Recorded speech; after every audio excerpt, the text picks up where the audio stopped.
آئیں ذرا میں حضرت باب الحوائج مولا عباس کے متعلق پیش کروں. آج نہیں دوں گا. کون ہے حضرت عباس ابن علی؟ جن کے لیے تہجد میں مولا نے دعا مانگی ہو. وہ علی جن کے حسن حسین جیسے بیٹے ہوں اور کہیں پروردگارہ ایک ایسا بیٹا دے جو کربلا میں میری نمائندگی کرے.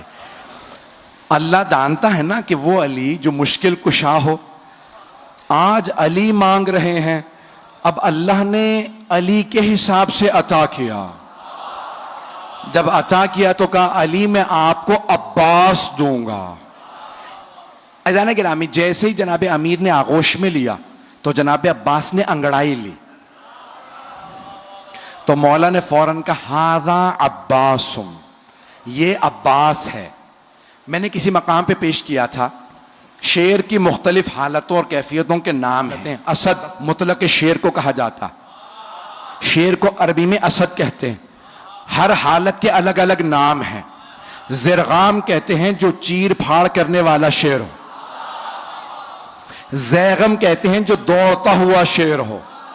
حارس کہتے ہیں حفاظت کرتے ہوئے شیر کو. غضنفر کہتے ہیں بڑے اور بوڑھے شیر کو. توجہ. لیس کہتے ہیں غراتے ہوئے شیر کو.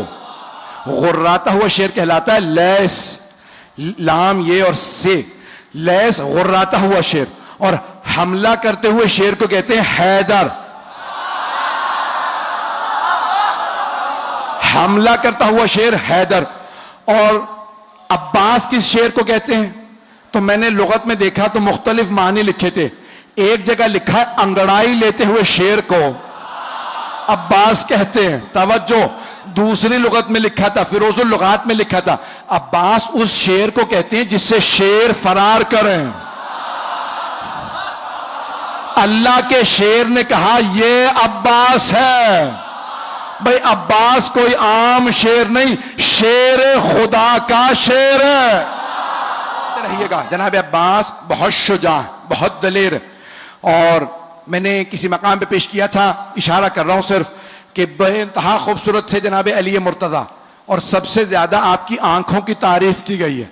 مولا کی آنکھیں بہت بڑی بڑی تھی, اور جب آپ میدان جنگ میں جاتے تھے نا تو آپ دانت بھینچ لیتے تھے.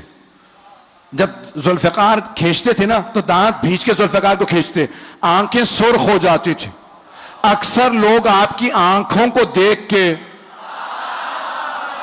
وہیں مر جاتے تھے. مولا علی آنکھوں سے دشمن کو کھا لیتے تھے.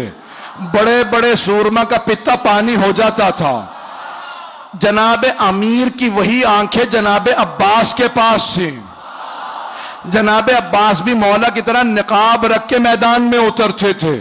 مولا بھی نقاب اپنا تحت الحلق نکالتے تھے, اپنے امامے میں سے تحت الحلق نکالتے تھے اور میدان میں جاتے تھے. جناب عباس صفین میں صرف 13 برس کے تھے.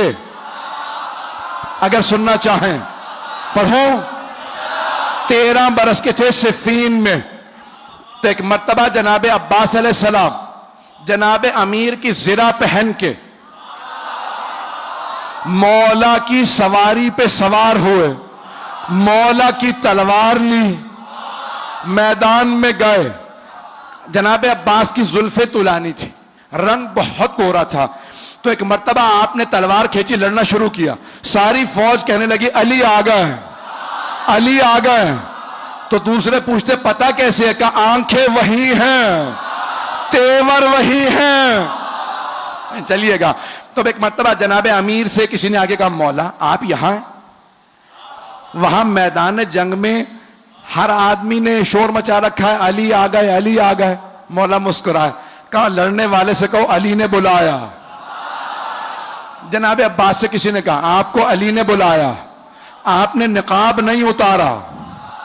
ایک مرتبہ سواری سے اترے, بس مولا کا نام آنا تھا, گھوڑے سے اترے, ہاتھ میں تلوار تھی, خون بہ رہا تھا تلوار سے, چہرے پہ ابھی بھی نقاب تھا. جیسے ہی جناب عباس کو آتا دیکھا نا تو جناب عباس کے سیاہ امامے پہ سیاہ بال چہرے پہ آئے ہوئے تھے, رنگ گورا تھا. مولا نے دور سے دیکھ کے کہا ہذا قمر بنی ہاشم, کہا ہذا قمر بنی ہاشم, یہ بنی ہاشم کا چاند ہے. عزیزان گرامی, جس گھر میں ایک ہی خوبصورت ہو تو خاندان والے سارے القاب اسے دے دیتے، نہیں پہنچا سکا کہ بھئی یہ خوبصورت ہے، یہی چاند ہے، یہی سورج ہے، یہی ستارے، سب کچھ یہی ہے. اور اگر کسی خاندان میں سبھی خوبصورت ہو، اب پہنچ رہی ہے بات، سبھی خوبصورت ہو، کوئی حمزہ ہو، کوئی جعفر طیار ہو، رسول خدا علی مرتضی، امام حسن و حسین کے تو نام ہی حسن سے نکلے ہیں،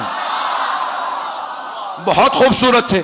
جہاں سبھی خوبصورت، وہاں جناب امیر فرما رہے ھذا قمر بنی ہاشم. اب سوچیں کتنے خوبصورت ہوں گے. صرف آنکھیں نہیں، ناک جناب عباس کا، آپ کی پیشانی، لب، آپ کے بازو، آپ کا قد، ہر چیز دیکھنے سے تعلق رکھتی تھی. جو ایک دفعہ دیکھتا تھا وہ واپس آ کے پوچھتا تھا کون ہے. جب جناب عباس مدینے کے بازار میں جاتے تھے بازار رک جاتا تھا. جناب زینب کو کسی نے کہا جب آپ کا بھائی جاتا ہے بازار رک جاتا.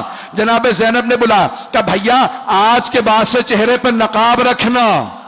کہ بی بی جیسا آپ کا حکم. کہ بھیا کہیں نظر نہ لگ جائے. سارے مدینے والے ایک ہی بات کرتے ہیں عباس عباس ہے. بہت خوبصورت تھے. میں دیکھ رہا ہوں آنکھوں میں آنسو ہیں. بھئی یہ ولایت و عقیدت کی علامت ہے کہ فضائل میں بھی آنکھوں میں آنسو آ جائے. جناب عباس بہت خوبصورت، بہت سخی تھے، بہت شجاع تھے.